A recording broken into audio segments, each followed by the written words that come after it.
On the topic of symbols,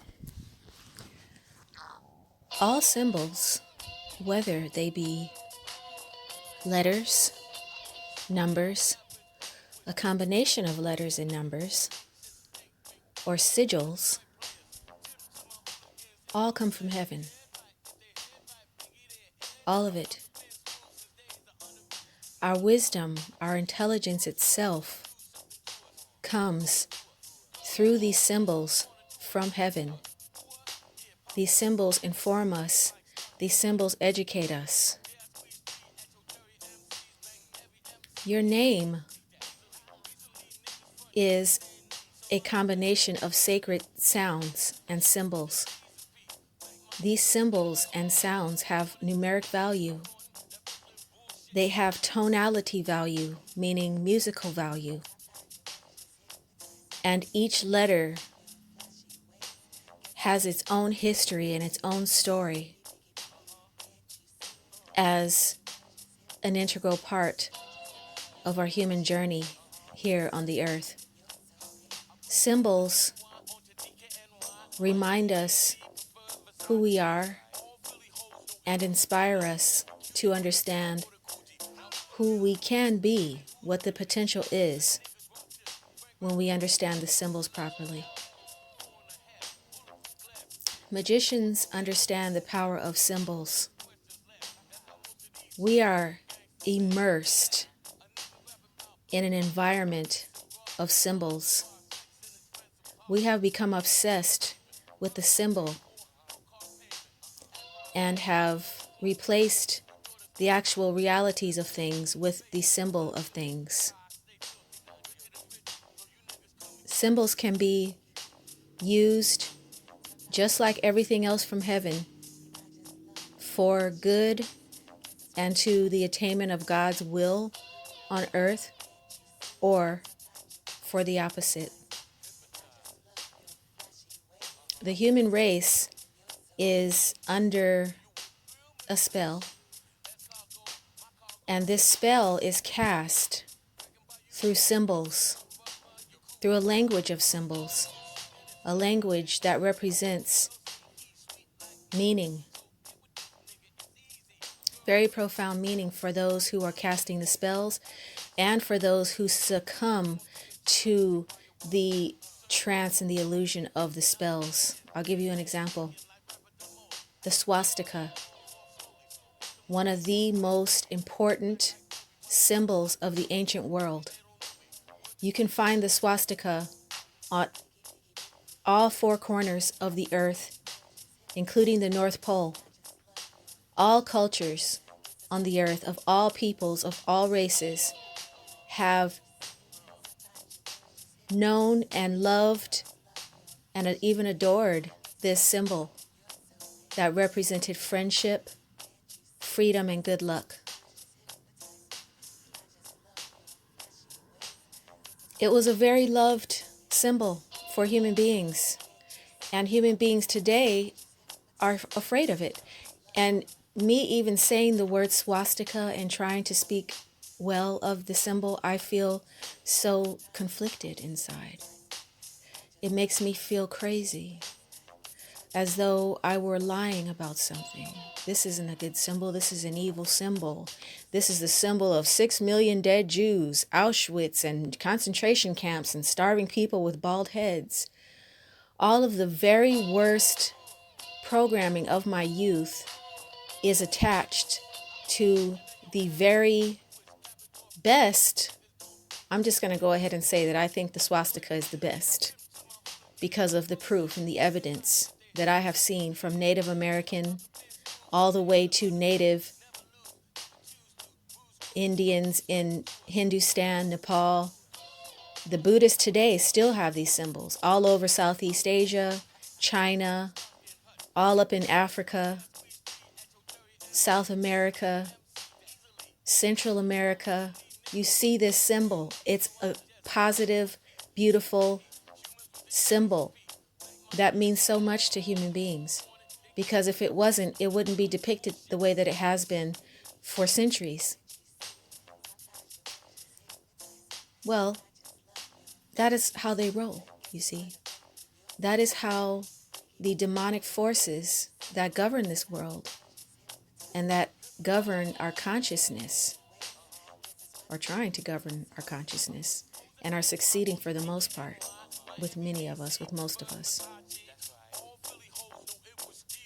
That's how they roll. They can't create any damn thing. They can't create crap, okay? There's nothing new under the sun. And whatever is new, any new innovation or any new idea is just a collection of a recombining of something that already existed. They want us to think that they created symbols, like the Thelema symbol, for example. There are very many symbols, the Orphic egg, very many things involving serpents, the Starbucks symbol, that's ancient. That's an ancient mermaid symbol representing fertility and Mother Earth goddess cult. Very positive. There's nothing evil about it. But what I'm seeing is a battle of definitions of symbols and people hugging the cross and hanging on so tightly to the cross as if that were a holy symbol. Why is the suffering a holy symbol? Why? Why is the downfall of the Savior and the crucifixion of our holy Savior the symbol to cling to? Why is that a positive? And why is a symbol of freedom and good health and good luck and friendship, the swastika, a satanic symbol in our minds? Do you see how powerful this is? Do you see how they get us through these symbols? Because symbols speak to your subconscious mind. This ain't your first time on the block, y'all. All right? This ain't your first time.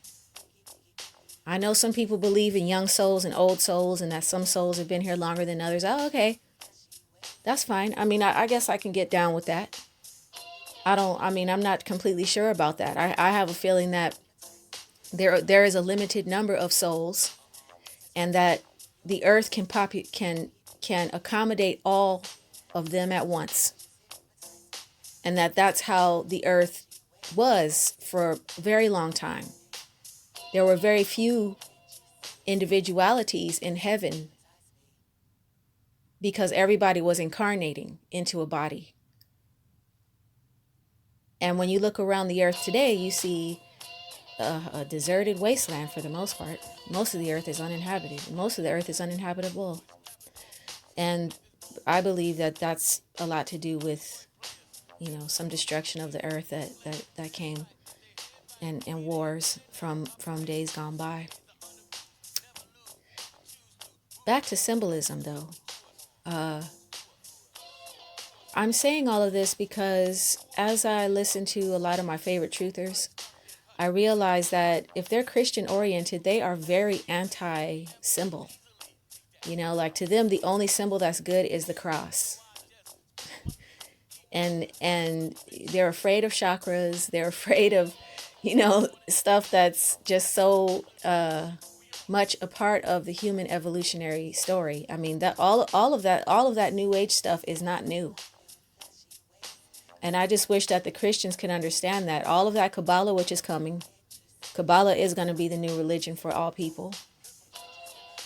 And there's going to be people called Christian Kabbalists. That's how they're going to rationalize it. And that's the kind of order that they're going to put it in, Christian Kabbalist. And it's not going to be a bad thing because Christianity, the way that it's practiced anyway, is very limiting. It does cut you off from the rest of your story. It cuts you off from so much of your story and your symbols. And guess where all that story and all those symbols are? Guess who gets the lion's share of the symbols and the stories, your symbols and your stories that you got from heaven that you were endowed with in earlier phases of your development, when your culture wasn't so obsessed with writing words. There was a time when words were considered vulgar. Writing them, I mean. People didn't write things. You didn't write stuff. You didn't write laws. You didn't write, eyewitnesses, or you didn't write stuff because it was considered a curse, which is where we get the word cursive. Because when people started to write things, then now you have something on paper that you can do whatever you want to do with it. You can burn it. You can fold it up and tuck it away and put it under someone's pillow. You could do all kinds of things with it now that it's written. And you can misuse that. And that's exactly what happened. And that's why you can't trust things like the Bible that claim to never have a word changed. Well, guess what? The Bible was a collection of writings that people didn't even want to share.